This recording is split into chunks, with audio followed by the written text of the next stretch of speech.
खालसा राज करेगा, खालसा राज करेगा, खालसा राज करेगा, खालसा राज करेगा। अज पूरी पाकिस्तान की कौम इस टाइम सरापा एहतजाज है।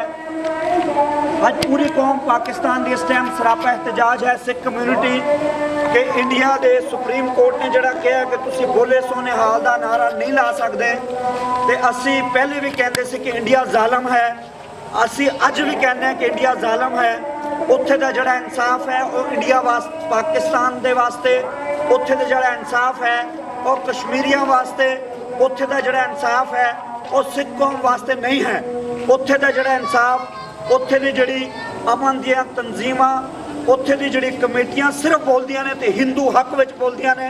पर असी इस गल नूं बिल्कुल बर्दाश्त नहीं कर सकते कि राज करेगा खालसा। असी कल भी बोलते सी, असी अज भी बोलते हैं और असी बोलते रहांगे। और असी इस गल की पुरजोर मजम्मत करते हाँ। अज वो कहते हैं कि राज करेगा खालसा ना बोलो, तो कल वो कहेंगे कि दाड़े ना रखो। पहले उन्होंने कहा कि तुसी पग क्यों सजाते हो। इस तरह के दिन ब दिन मसले बढ़ते जा रहे हैं।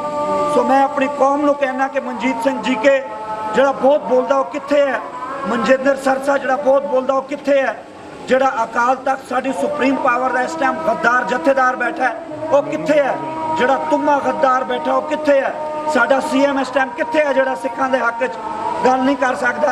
मैं कल भी कहता सी कि हिंदुस्तान मुर्दाबाद, मैं अज भी कहांगा कि हिंदुस्तान मुर्दाबाद। और मैं सारी जिंदगी कहना कि हिंदुस्तान मुर्दाबाद, पाकिस्तान जिंदाबाद, खालिस्तान जिंदाबाद। पाकिस्तान जिंदाबाद, पाकिस्तान जिंदाबाद, खालिस्तान जिंदाबाद, खालिस्तान जिंदाबाद।